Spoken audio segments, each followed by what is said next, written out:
Welcome back to Sleep with Seekers, guys. This is Tejal Patel, and this is the place to be if you're looking to live consciously, spread love, and create peace and happiness in your life. And today's topic is something that I know that affects every single one of us.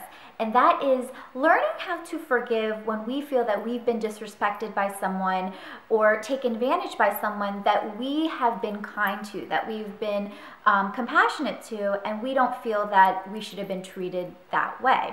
And I've had to deal with this many different times in my life, and more recently it's really been showing up. So I know that it's a lesson that I have not mastered yet, and since it's been coming up so frequently, I knew that this is my opportunity to really dig deep into my feelings and into a real understanding of how I can really truly forgive when someone treats me in a way that I don't expect to be treated and I shouldn't be treated. And the first thing that I really had to get an understanding of is that everything that I see is black and white, good, bad, right, wrong. And we really need to break free of the judgment and the criticism and the criticalness, because if we don't allow for the space of openness and compassion to really understand that good things happen to good people, but bad things also happen to good people. And sometimes good people make bad choices, and that does not make them bad people. It's really getting away from delineating good and bad.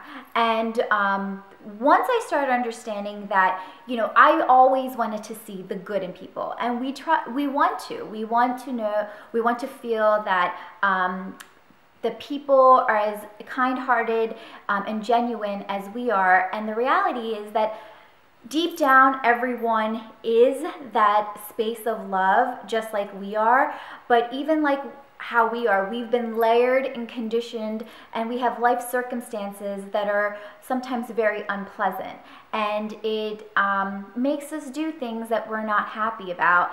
And that doesn't mean that if you make a bad choice, you're a bad person. But at the same time, it's okay to be a kind person and not be naive. Be kind yet firm. So learning the balance of that, I found some really important tips when you're trying to forgive someone that has disrespected you. And the first thing was not to take things, what people say and do, personally. I found that 99.9% of the time, we are the center of our universe. We do things and make choices based on what is our own happiness, what is our gain in it. And a lot of times we don't think how that would affect the people around us. It doesn't mean that we intentionally go out and hurt people. It's just that we don't consciously make the effort to think how our decisions will affect others and what the consequences of our decisions are.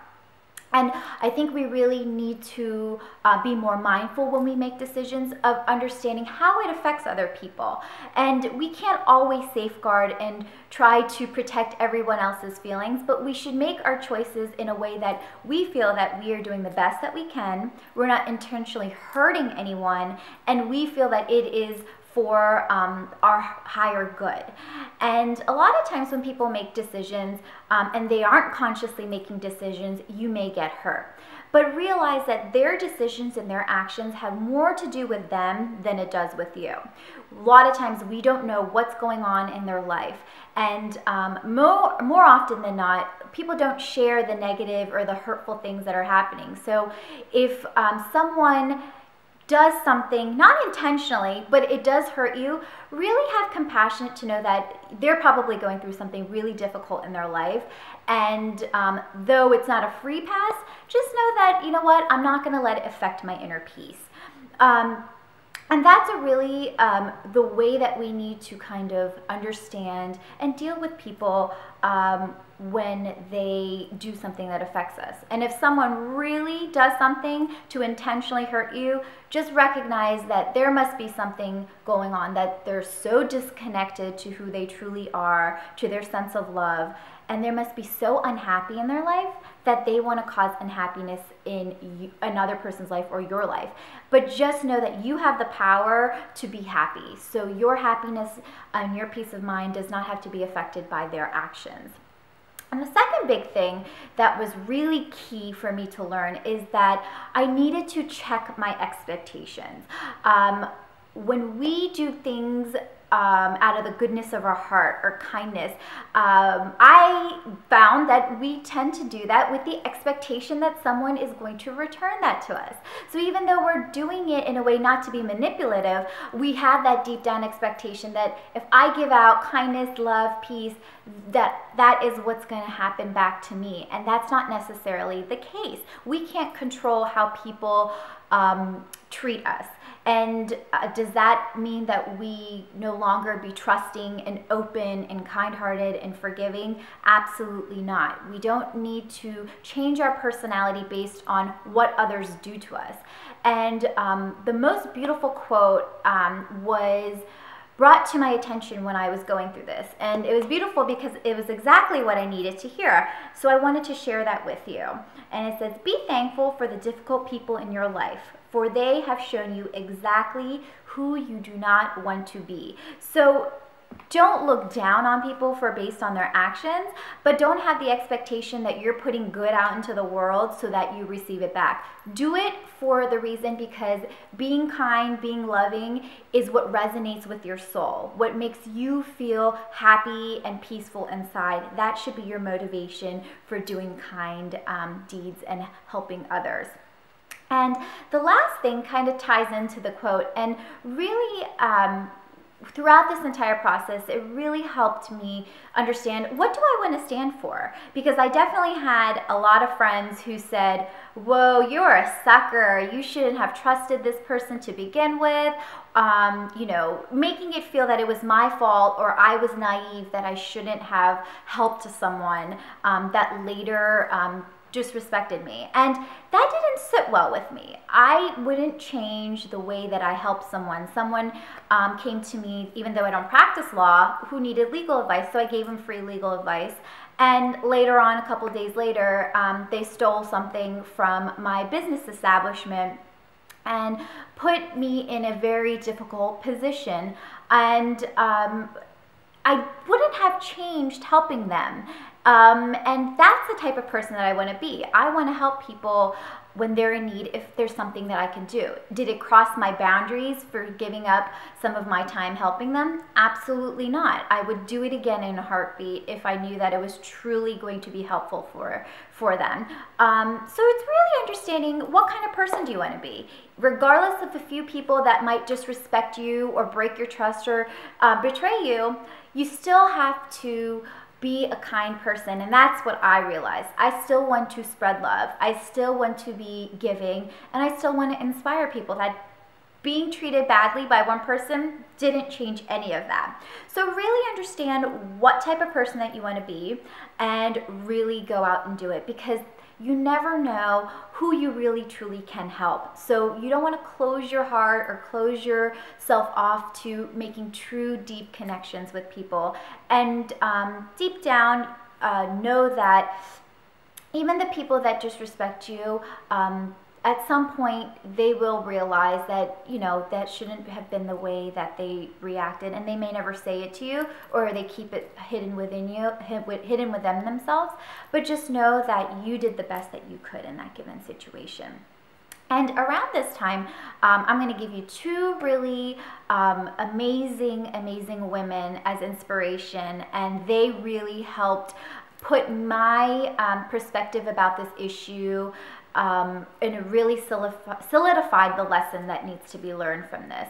And one was everybody that's heard about Malala, and I watched her interview with Jon Stewart, and that really touched my heart. What touched my heart was that this beautiful young woman who was faced with such a traumatic terrorizing and act of violence, being shot by the Taliban, and how she was able to freely, openly forgive.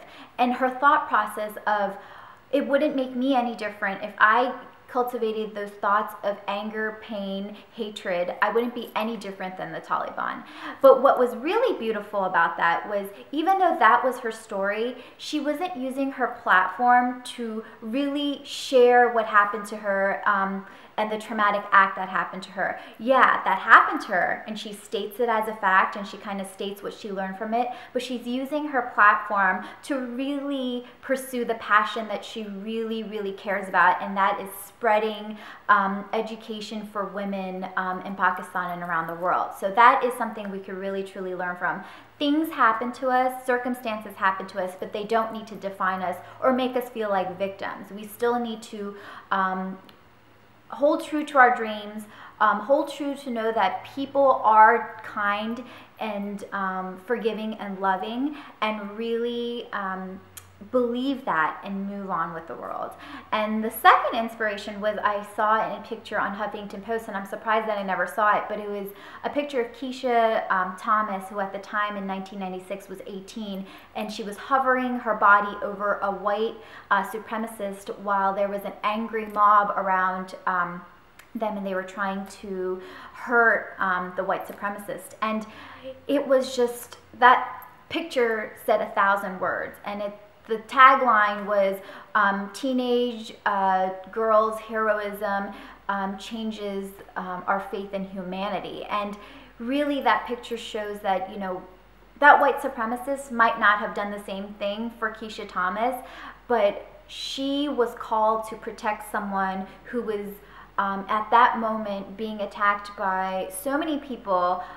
She might not agree with the viewpoints, and he might not have protected her, but she did what she felt was right. And at the very end of that article, she talks about how she still continues to do acts of kindness, and it really doesn't have to be monumental acts. It's just smiling at someone, making eye contact, or, you know, giving them a hug when they're in pain. So it's different ways that we can just show kindness that really touch our hearts, and we all have that space within us where we can forgive and really make a difference by inspiring others by your forgiveness and by your kindness.